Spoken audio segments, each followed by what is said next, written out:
Bienvenue sur Un Nouveau Départ, le podcast de ceux qui veulent recommencer.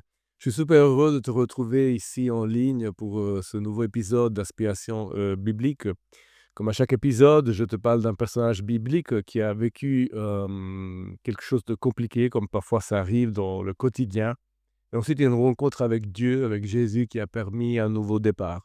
Et tout cela pour te montrer qu'un nouveau départ est possible pour toi aussi. Mais alors, avec le titre de ce nouveau épisode que j'ai intitulé « Il est temps de briller ».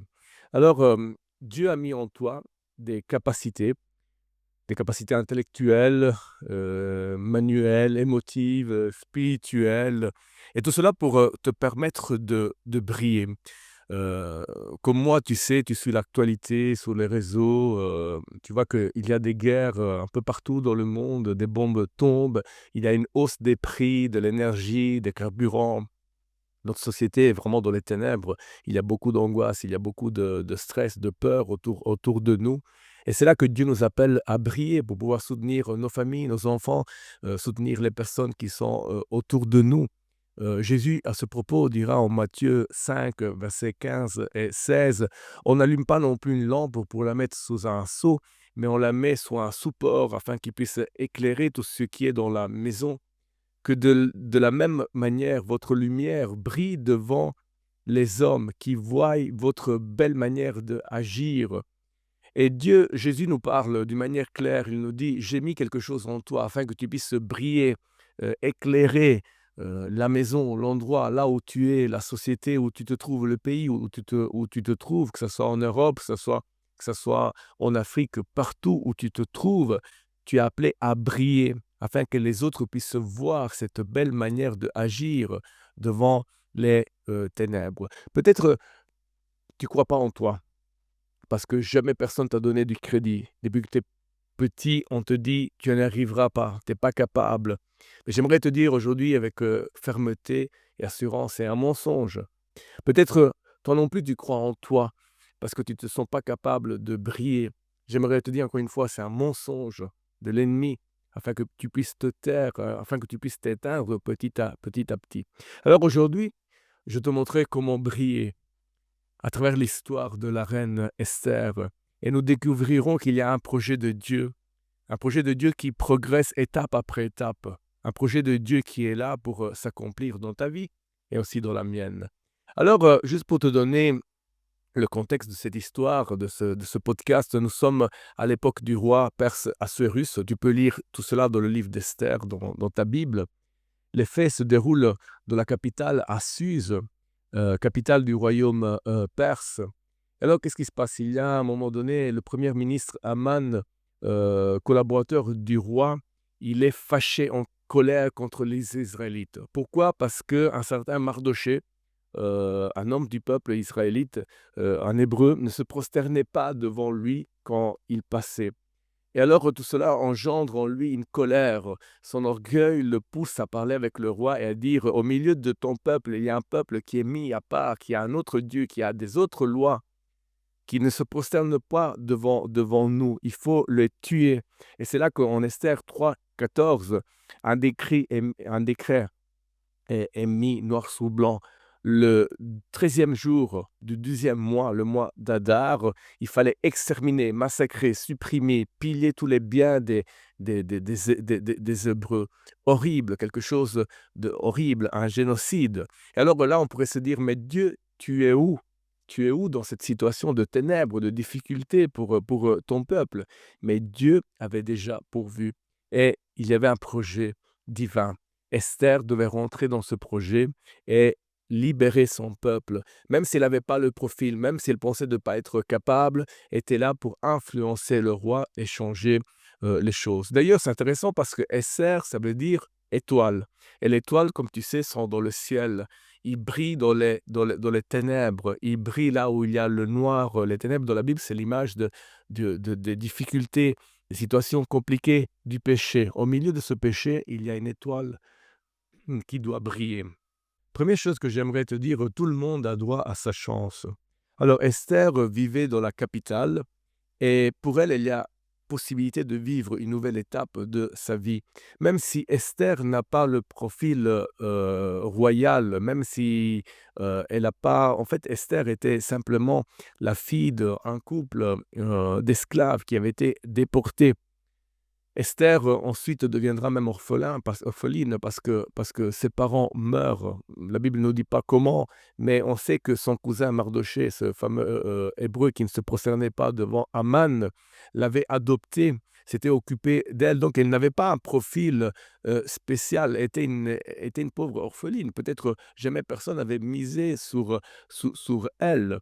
Et on ne peut pas imaginer quelque chose de grandiose dans son avenir, mais pourtant Dieu avait des projets de paix et non de malheur, comme le prophète Jérémie dit au chapitre 29, dit: «En effet, moi je connais les projets que je forme pour vous, pour toi et moi, déclare l'Éternel, des projets de paix et non de malheur, afin de vous donner un avenir, afin de vous donner de l'espérance, afin d'arrêter tout ce qu'il y a eu dans le passé et commencer quelque chose de nouveau.» Et donc j'aimerais te dire, Dieu ne regarde pas d'où tu viens. Dieu n'avait pas regardé au fait qu'elle était enfant d'esclave, qu'elle était orpheline. Dieu l'avait choisie. Elle était une jeune fille très, très, très belle et elle avait vraiment le profil pour pouvoir rentrer dans ce processus, dans ce projet divin. Et toi aussi, toi et moi, nous avons été créés à l'image de Dieu, ce Dieu créatif, ce Dieu surprenant, ce Dieu incroyable, ce Dieu qui a mis en nous quelque chose afin qu'on puisse briller. Donc tout le monde, toi aussi, tu as droit à ta chance. Alors tout commence par un besoin mineur. Comme on a dit, elle a été appelée à délivrer son peuple, à être vraiment une réponse pour pouvoir aider son peuple. Mais tout commence par un besoin mineur. Et voyons comment le projet de Dieu commence dans la vie d'Esther. Le roi était à la recherche d'une femme. Le mariage avec sa femme, la reine Vasti, s'était terminé. Et alors il envoie des commissaires dans le royaume, dans les provinces, pour chercher des femmes afin de pouvoir en sélectionner une pour devenir sa femme, sa reine. Alors nous sommes d'accord pour dire que par rapport le besoin de délivrer son peuple, tout commence par un besoin mineur. C'est pas vraiment l'histoire de le projet incroyable. La première étape du projet de Dieu pour Esther n'a rien de spirituel. Si on avait été là, probablement on aurait dit: «Mais regarde Esther, elle va elle va à un concours de beauté pour devenir la femme d'un roi païen.» Il n'y a rien de spirituel, c'est pas l'appel de Moïse. Si on pense à l'appel de Moïse, très spectaculaire, il y a un buisson ardent qui prend feu, qui ne se consume pas, il y a la voix de Dieu qui le dit, «Je t'appelle à aller délivrer mon peuple en Égypte», très spectaculaire, très spirituel. C'est pas non plus l'appel de l'apôtre Paul, ce meurtrier qui tombe par terre, il y a Jésus qui lui parle, et lui dit: «C'est moi, c'est Jésus qui te parle, celui que tu persécutes. Je t'appelle à me servir», quelque chose de spectaculaire. Il y a pas tout cet aspect spirituel, cet impact fort, ces événements forts et clairs. C'est pas non plus l'appel de Pierre que Jésus appelle directement à devenir pêcheur d'hommes, de tout abandonner pour devenir pêcheur d'hommes. Donc la critiquer aurait été facile. Mais Esther n'est pas la seule dans la Bible à rentrer dans son appel par un besoin mineur, j'aimerais te dire. Parce que si on pense à Joseph, celui qui est devenu premier ministre en Égypte, tout commence par un besoin mineur. Il se retrouve serviteur dans la maison de Potiphar. Potiphar a besoin d'un serviteur, d'un esclave, et voici qu'il est choisi. Et à partir de là, si tu connais l'histoire, il deviendra premier ministre. Mais tout commence par un besoin mineur. De même, on peut dire pour David, il est appelé à devenir roi d'Israël, mais tout commence par un besoin mineur. Il est appelé par son père pour aller amener de la nourriture à ses frères qui sont en train de se battre sous le front de bataille. Rien de spectaculaire, rien d'incroyable. Il doit simplement amener de la nourriture. Mais c'est là que ça se passe, le miracle. C'est là qu'il entend. Il part pour un besoin mineur, mais quand il arrive sur le champ de bataille, il voit le géant se moquer d'Israël, et c'est là qu'il décide de combattre, c'est là qu'il va jeter cette pierre, c'est là qu'il va rentrer complètement dans son appel et vaincre l'ennemi. Donc quelque chose qui commence par un appel mineur.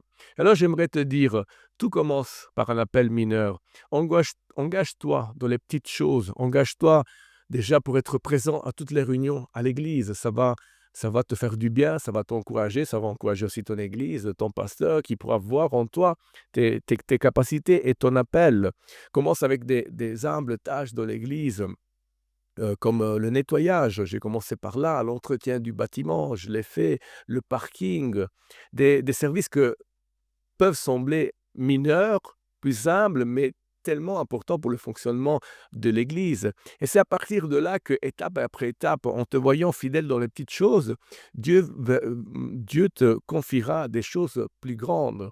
C'est Jésus qui, en Matthieu 25, 21, dans cette parabole qui raconte, il félicite un serviteur en lui disant: «Tu étais fidèle dans les petites choses, dans les petites choses, je te confierai des plus grands. Commençons petit, commençons petit et avançons étape après étape, afin qu'on puisse recevoir et on puisse avoir même les épaules pour pouvoir soutenir la pression du ministère et pouvoir briller réellement pour la gloire du Seigneur. Et dans tout ce que vous faites, faites-le pour le Seigneur et pas pour les hommes. C'est l'apôtre Paul qui le dira en Colossiens 3, 23, 24. Tout ce que vous faites, faites-le de tout votre cœur. C'est très important, comme pour le Seigneur et non pour des hommes, sachant que vous recevrez du Seigneur un héritage pour récompense. Magnifique texte. Alors, troisième chose que j'aimerais te dire, c'est il y a toujours un temps pour se préparer. Alors, il faut commencer par les petites choses et entre-temps se préparer. Se préparer. Parce qu'après avoir été sélectionné et être arrivé au palais du roi, qu'est-ce qui se passe? Esther est au milieu de 400 femmes. Il y a un projet divin, comme on verra vers la fin, mais elle doit être sélectionnée. Et alors, tous ces 400 femmes ont droit à une préparation de beauté, à des parfums, à des huiles. Ils doivent rencontrer le roi. Ils doivent être prêts pour être choisis. Alors j'aimerais te dire à toi aussi, prépare-toi aussi comme Esther, cherche le baptême du Saint-Esprit, fais partir le péché. Là où tu sais t'éloigner du péché, fais ta part. Demande au Seigneur de te délivrer, de te permettre d'avancer. Lis ta Bible, étudie ta Bible, inscris-toi à une formation biblique, inscris-toi dans une école biblique, lis de la littérature chrétienne. Vous savez, il y a plein de livres sous des sujets chrétiens qui nous permettent de nous développer, d'avancer. Écoute sa parole à travers les prédications de ton pasteur à l'église, fréquente ton pasteur, pose-lui des questions, sois avec lui, prends des temps de jeûne et prière, marche dans la sanctification. C'est tout un parcours de préparation. Et c'est là que Esther, après 12 mois de préparation, elle est prête. Et quand elle va rencontrer le roi Assuérus tombe amoureux de sa beauté, tombe amoureux de sa personne, et l'a choisi pour devenir future, pour devenir reine. Elle s'était préparée, et quand elle a rencontré son roi, tout était prêt. Elle était prête à devenir reine.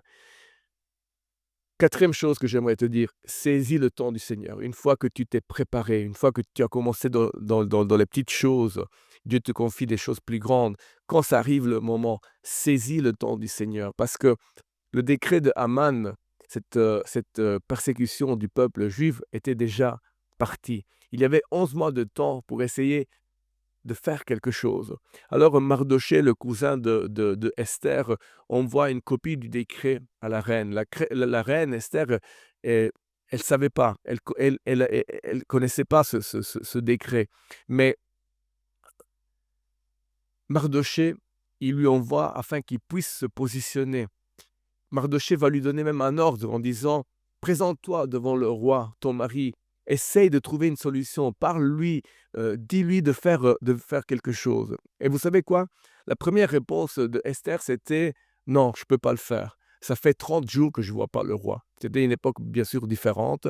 Pour se présenter devant le roi, même sa femme devait être convoquée.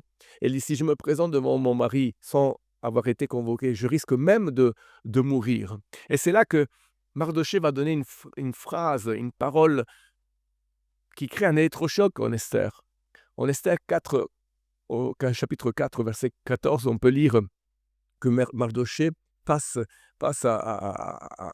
au doute de Esther et il lui dit: «Et qui sait si ce n'est pas pour un temps comme celui-ci que tu es parvenu à la royauté?» En d'autres mots, qui sait si Dieu ne t'a pas mis là, dans cette position d'influence pour pouvoir briller et sauver ton peuple? C'est là qu'il y a le déclic, c'est là que Esther finalement se réveille. Et elle dit: «Mais oui, c'est vrai, je suis reine, j'ai une possibilité et même si je dois mourir, je préfère mourir que voir mon peuple être exterminé sans rien faire.» Alors, Esther se présente devant le roi. Le roi accepte de l'écouter. Et Esther, au chapitre 7 du livre de son livre, il dira: «Nous avons été vendus, nous serons exterminés, massacrés, supprimés.» C'est là qu'elle commence à intercéder, elle commence à prendre la défense de son peuple. Et au chapitre 8, on peut lire que suite à cette prise de position, suite à cette intermédiation pour son peuple, le roi Assuérus, il écrit un contre-décret. Il ne pouvait pas annuler le premier. Une fois qu'il avait été envoyé, une fois il avait été écrit, il fallait que les choses avancent. Il fait un contre-décret où il écrit que toutes les Juifs, tous les Hébreux de son royaume, quand le jour serait arrivé de cette bataille, de cette extermination, pouvaient se rassembler pour se défendre de tous ses ennemis. Voici que ce décret arrive arrive pour encourager le peuple.